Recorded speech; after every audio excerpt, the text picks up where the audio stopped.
Hey everybody, it's Courtney, and I'm here with another design team project for Trinity Stamps. Today we're going to be using a few different stamp sets. We're going to be using the Seasonal Sweetheart, Wizard Friends, just this one teeny tiny image here, and the Magical Sentiments stamp sets. Going to be making a pretty clean and simple card here, and I'm going to start off by stamping out my little girl here. I want to make it look as if she's holding this card. So I'm inking up my card image and wiping away the ink on either side where her little hands would be holding it. I also stamp this onto a piece of the full stick post-it note, and I'll go ahead and fussy cut this out. Super simple, it's all straight lines to cut, and I'm going to do my best to line that up where the image would be had I stamped the entire thing. Next, I'll go ahead and stamp her out, kind of lining that up to make it look as if she's holding that card. Remove that mask, and we did lose like the tips of her little mittens there because of the mask. So I'm just going to take a Copic Safe pen. This is the EK Success journaling pen, and I'm just going to draw in her little mittens.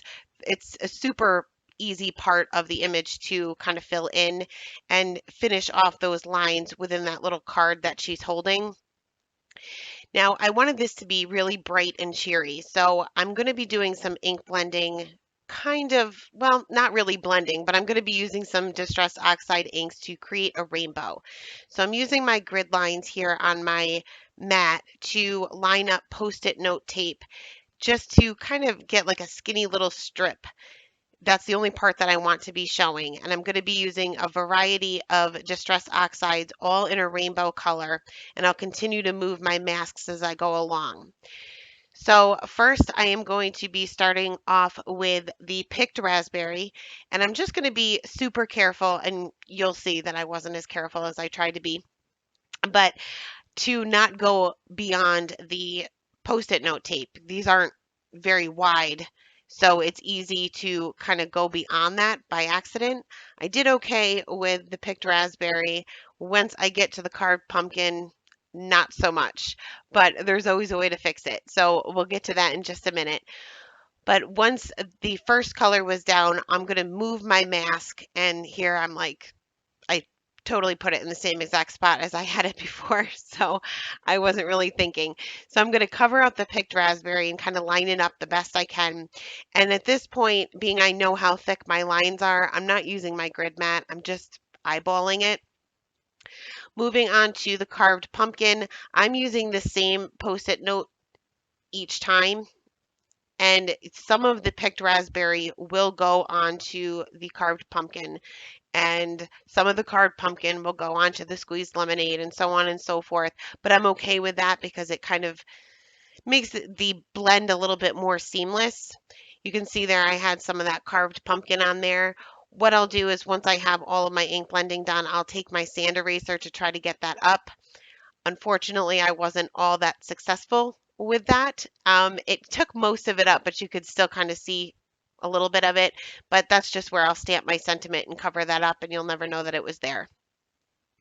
So we're on to the Mermaid Lagoon, and finally we'll finish off with the Wilted Violet. And then I'll remove my masks. Like I said, take that sand eraser to try to get some of that carved pumpkin off as much as I can, and then move on to the Copic coloring. You can see that the colors go well together, but it's not actually blending. Being we masked each time, it actually does kind of look like a rainbow. So for the Copic coloring, I'm going to keep it pretty simple, and I tried to use some Copic markers that matched the Distress Oxide inks that I used. So her little outfit is going to be very bright and colorful. Starting off with her skin tones, I'm going to use my E50 as my lightest color, and I initially was going to color her little legs with the skin tones and realized that she's probably wearing some sort of leggings. So going to skip that for now. We're going to color those a dark gray to cover up that E50. The shadows for her face will be basically just underneath where her hair is hanging over her face, and a little bit on either side. Blending that out with two midtones, back to my lightest color and adding just a little bit of R20 to her cheeks, and then taking that E50 again just to blend that out a little bit. For her hair, I'm going to start off with the darkest color. I'm going to make her a little blonde. I'm barely touching the marker to the paper here, just using the very tip, varying the lengths of the flicks just to kind of give her hair some texture. Putting the shadows where her hair is parted and where it's kind of tucked behind her ear.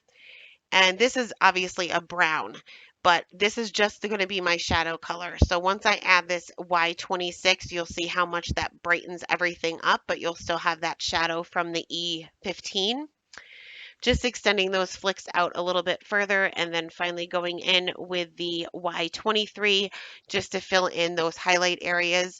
I didn't keep any white on her hair just because her hair is so light to begin with. Usually if I have a darker color hair, if I'm coloring her hair black or a dark brown, I may leave a little bit of white just for a highlight. For her leggings, I'm going to start right off with the darkest color, the C7. Just add a little bit of shading underneath her little jacket and the inside of her legs and her little kneecaps. Going on to the C5, then the C3, and then finally the C1 just in the very center of her legs. For her little boots, I'm going to move on to some RV markers. I felt like these kind of matched the picked raspberry oxides. I'm starting off with my lightest color just to map out my darkest areas and get that paper saturated so that the colors blend better. Only using 3 colors here. It's a pretty tiny area, but I did add a little bit of shading where the boots come up her ankle. That would cast a shadow there.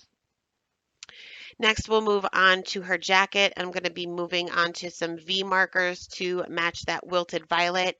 Again, starting off with my lightest color to map out those darkest areas.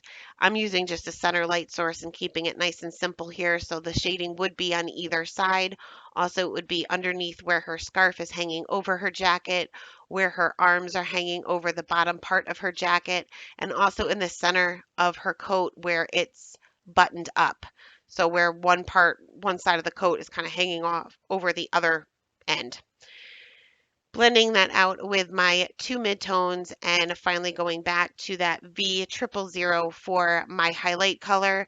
I'm coloring directly over the little buttons on her jacket because I'm just going to color those in solid with a darker color later, so I'm not really too concerned about trying to go around these little teeny tiny areas. For her scarf, I'm going to move on to some YG markers. This will match the cracked pistachio, and I skipped a yellow just because it would blend in too much with her hair. Just basically using the lines within the image to determine where I'm putting my shading, also putting my shading on either side because this is wrapped around her neck. It's kind of like a round object, so you'll want to keep your highlight towards the center.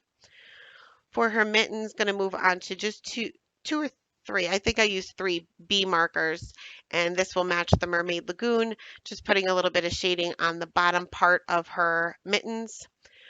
For the card that she's holding, I want this to look white, but I am just going to add a little bit of shading where her hands are hanging over the card. So I'm going to use my C3 and my C1 and just leave the center of the card still white.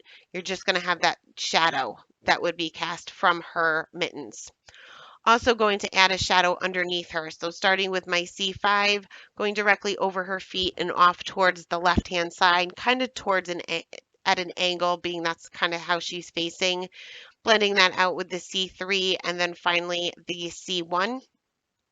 Now, I didn't mask perfectly, and you can kind of see a little bit of a white line between some of my oxides there. So I'm taking my Copic chart here to try to match the colors up to fill in these lines. And then realized number one, you can see it, and I can't draw a straight line to save my life. So I decided to nix that. And I'm going to take my straight edge. I'm just using a T-square ruler, but you can use anything here, and taking out that EK Success journaling pen again, and I'm basically just going to draw straight lines between each of the colors and on either end of my little rainbow. So after the purple and after the pink. So for my sentiment, like I said, I wanted to hide where that carved pumpkin went beyond my mask, and that was strictly just my fault being messy. So there's a ton of different sentiments in this magical stamp set. and magical sentiment stamp set. And one of them is probably not meant to be craft related, but I figured she's holding her little card, so she's going to craft something magical. So I went ahead and stamped the first part of my sentiment, and then the magic and the AL are two separate stamps. So you can either make something say magic or magical. So you just have to kind of line them up. They're super easy to line up. And I'm just checking there because I see that I have a cat hair. So any of you guys who have pets know what that's like and know what that looks like once you stamp it. So once that was done, I'm going to go ahead and round the bottom two corners of my card panel as well as my card base, and I'll adhere my card panel down with my Tombow Mono Multi Glue flat down to that card base. Now I did have a few more smudges because my fingers are really, really inky. So I did take my sand eraser to fix up some of those areas again, but some of those, they were still showing a little bit. So I took out some of the wintry white sparkle embellishments by Trinity and just kind of scattered those around, kind of around the sentiment, but mainly just to cover my errors up. And I'm just using my Tombow Mono Multi Glue to adhere these two. I don't have a problem. I know some people say they have a problem with the Tombow Mono Multi Glue. I never have a problem. My embellishments always seem to stick and stay there. So that is the card for today, guys. I hope you enjoy your day. Bye.